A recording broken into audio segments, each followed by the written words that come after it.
Hello दोस्तों, आज के इस वीडियो में हम स्टेट बैंक ऑफ इंडिया के रेगुलर सेविंग्स अकाउंट्स के बारे में बिल्कुल डिटेल्स में चर्चा करने वाले हैं।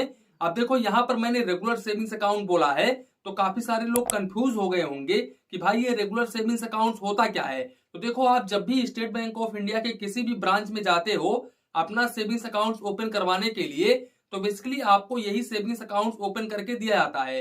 अब आप इस सेविंग्स अकाउंट को एसबी जनरल सेविंग्स अकाउंट समझ सकते हो, नॉर्मल सेविंग्स अकाउंट समझ सकते हो, या फिर आप रेगुलर सेविंग्स अकाउंट भी बोल सकते हो। तो कुल मिलाकर के ये एक नॉर्मल सेविंग्स अकाउंट होता है जो कि आपको state bank of India open करके देता है अगर आप ब्रांच में जाते हो सेविंग्स अकाउंट ओपन करवाने के लिए। तो बेसिकली आज के इस वीडियो में हम यही समझेंगे कि इस सेविंग्स अकाउंट्स के ऊपर आपको बेनिफिट्स कितना मिलता है और स्टेट बैंक ऑफ इंडिया के कर्मचारियों का व्यवहार आपके प्रति किस तरीके का होता है, और आप जाते हो ब्रांच में तो आपसे कितना डिपॉजिट वगैरह करवाया जाता है। यानी कि सब कुछ डिटेल्स में पॉइंट टू पॉइंट हम बात करने वाले हैं।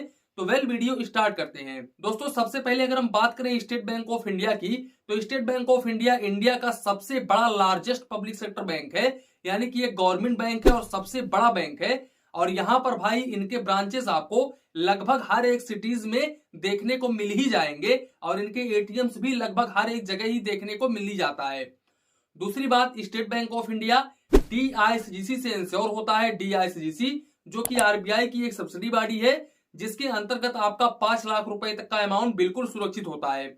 अब यहां पर 5 लाख रुपए तक का अमाउंट तो आपका सुरक्षित है, लेकिन मैं आपको बता दूं कि स्टेट बैंक ऑफ इंडिया काफी पुराना बैंक है, तो आप इस बैंक पर आंख बंद करके भरोसा कर सकते हो। अगर आपका सेविंग्स अकाउंट इस बैंक में है तो फिर आपका पैसा कहीं पर भी जाने वाला नहीं है, यानी कि आपका पैसा बिल्कुल भी नहीं डूबेगा। अब बात करें अगर हम स्टेट बैंक ऑफ इंडिया के मोबाइल बैंकिंग एप्लीकेशंस के बारे में, तो भाई इनका मोबाइल बैंकिंग एप्लीकेशन भी काफी अच्छा होता है। मैं लगभग 10 साल से स्टेट बैंक ऑफ इंडिया का एसबीआई योनो यूज कर रहा हूं और आप इस योनो मोबाइल बैंकिंग एप्लीकेशंस के जरिए फंड ट्रांसफर वगैरह कर सकते हैं, बिल पेमेंट वगैरह कर सकते हैं। साथ ही साथ यहाँ पर आपको बेसिक फीचर देखने को मिल जाता है। हालांकि आपको प्राइवेट बैंकों के जैसा अनुभव बिल्कुल भी देखने को नहीं मिलता है, लेकिन जितना भी मिलता है काफी शानदार होता है। मेरा ट्रांजेक्शन अभी तक एसबीआई योनो के माध्यम से बिल्कुल भी फेल्ड नहीं हुआ है, तो मैं यहाँ पर कह सकता हूँ कि भाई इनका मोबाइल बैंकिंग एप्लीकेशन थोड़ा सा अच्छा होता है। अब सवाल आता है कि स्टेट बैंक ऑफ इंडिया में रेगुलर सेविंग्स अकाउंट ओपन करवाने के लिए हमारी क्या एलिजिबिलिटी क्राइटेरिया होनी चाहिए। तो देखो, आप माइनर से भी अपना सेविंग्स अकाउंट ओपन करवा सकते हैं। अगर मैं रियलिटी सच्चाई की बात करूं ना, तो अगर आप आज के डेट में स्टेट बैंक ऑफ इंडिया के किसी भी ब्रांच में जाते हो अपना एक सेविंग्स अकाउंट ओपन करवाने के लिए, तो भाई इनके कर्मचारी आपसे सीधे बोलेंगे कि 1,000 रुपए का या फिर 1,300 रुपए का इंश्योरेंस करा लो, तभी आपका सेविंग्स अकाउंट ओपन होगा। अगर कर्मचारी आपसे ऐसा कहते हैं तो आप उनसे सीधे बोलो कि मुझे इंश्योरेंस नहीं करवाना है। हालांकि एसबीआई का इंश्योरेंस काफी अच्छा होता है, इतना बुरा भी नहीं होता है। भले ही प्रीमियम आपको देना पड़ता है, लेकिन ये काफी शानदार इंश्योरेंस होता है। आप चाहे तो करवा सकते हैं, लेकिन अगर आपको नहीं करवाना है तो आप सीधे कर्मचारी से बोल सकते हो कि भाई मुझे इंश्योरेंस नहीं करवाना है। अगर कोई भी कर्मचारी आपसे जबरदस्ती करता है, यानी कि विदाउट परमिशन आपके इंश्योरेंस करता है, तो फिर आप इस केस में ऑनलाइन सेविंग्स अकाउंट ओपन करवा सकते हो, जो कि होता है एसबीआई का इंस्टा प्लस सेविंग्स अकाउंट। ये भी savings accounts regular savings accounts की ही तरह होता है।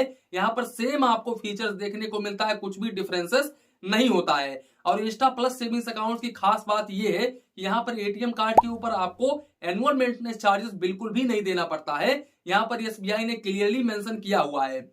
अब यहाँ पर अगर हम बात करें रेगुलर सेविंग्स अकाउंट्स के बारे में, तो देखो यहाँ पर आपको अप टू 3,000 रुपए तक की डिपॉजिट करनी पड़ती है। आप किसी भी ब्रांच में जाते हो सेविंग्स अकाउंट्स ओपन करवाने के लिए। हालांकि स्टेट बैंक ऑफ इंडिया में आपको मिनिमम बैलेंस चार्जेस बिल्कुल भी नहीं देना पड़ता है। आप चाहे तो अकाउंट ओपन करते समय अमाउंट को डिपॉजिट कर दो और अकाउंट ओपन होने के बाद में सारा का सारा अमाउंट निकाल लो, उससे कुछ भी फर्क नहीं पड़ता है।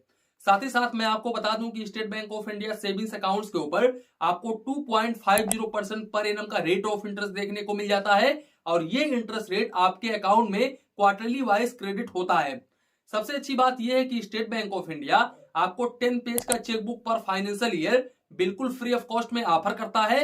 अब अगर आप यहां पर एक्स्ट्रा चेकबुक वगैरह लेते हो तो फिर इस केस में 10 पेज का 25 रुपए प्लस जीएसटी और 25 पेज का 75 रुपए प्लस जीएसटी आपको चार्जेस देना पड़ता है। और अगर आप डुप्लीकेट पासबुक वगैरह लेते हो तो फिर यहाँ पर आपको 100 रुपए प्लस जीएसटी डुप्लीकेट पासबुक के ऊपर चार्जेस देना पड़ता है। हालांकि अकाउंट ओपन करते समय आपको पासबुक बिल्कुल फ्री ऑफ कॉस्ट में प्रोवाइड किया जाता है, लेकिन अगर आप डुप्लीकेट पासबुक लेने के लिए जाते हो तब आपको ये 100 रुपए प्लस जीएसटी चार्जेस देनी पड़ती है।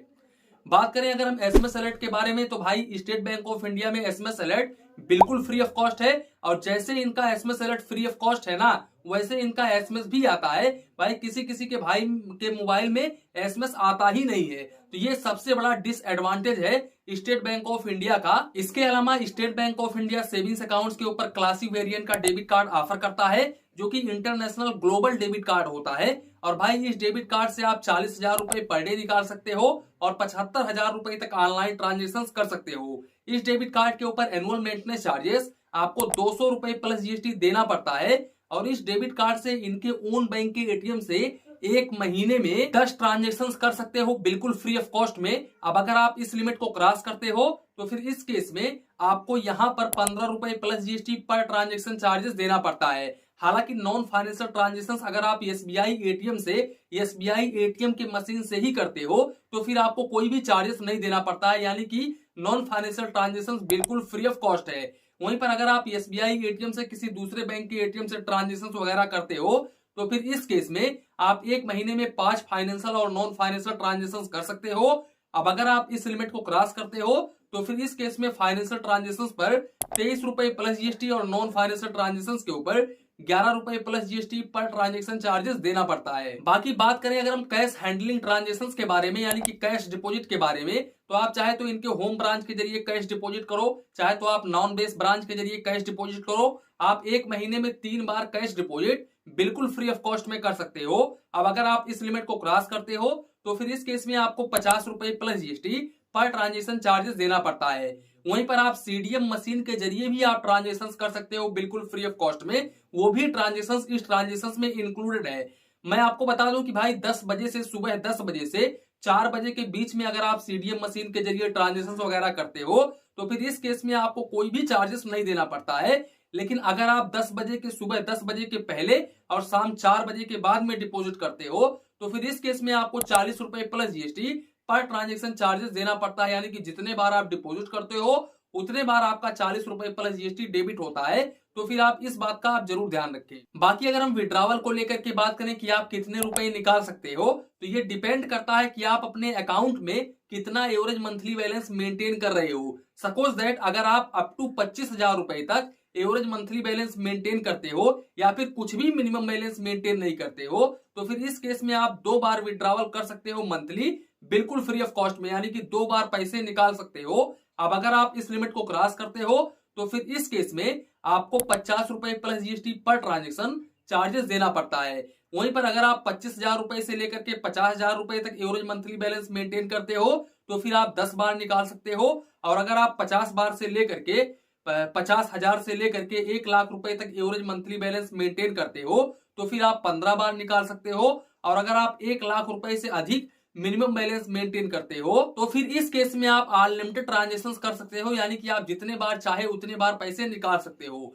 सबसे अच्छी बात यह है कि यहाँ पर आपको यूपीआई भी देखने को मिल जाता है, जैसे कि आप गूगल पे, फोन पे, पेटीएम वगैरह पर डे आप 1 लाख रुपए तक यूपीआई कर सकते हो, तो ये भी काफी अच्छी बात है। और साथ ही साथ यहाँ पर एनईएफटी, आरटीजीएस, आईएमपीएस वगैरह देखने को मिल जाता है। आप ऑनलाइन ट्रांजेक्शन वगैरह कर सकते हो। और भाई इस सेविंग्स अकाउंट्स की कोई भी लिमिट नहीं होती है, आप जितना मर्जी चाहे उतना बैलेंस रख सकते हो। तो आप यहाँ पर डिसाइड कर सकते हो कि मैं स्टेट बैंक ऑफ इंडिया में अपना एक सेविंग्स अकाउंट ओपन करवाऊं या फिर ना करवाऊं। तो कुल मिलाकर के ये था स्टेट बैंक ऑफ इंडिया का रेगुलर सेविंग्स अकाउंट। इसी के साथ में वीडियो समाप्त करते हैं। वीडियो पसंद आया हो तो प्लीज वीडियो को एक लाइक करिए और अपने चैनल फाइनेंस बैंकिंग को सब्सक्राइब करिए। मन में कुछ डाउट हो, कंफ्यूजन हो तो प्लीज कमेंट करिए। धन्यवाद, मिलते हैं नेक्स्ट वीडियो में।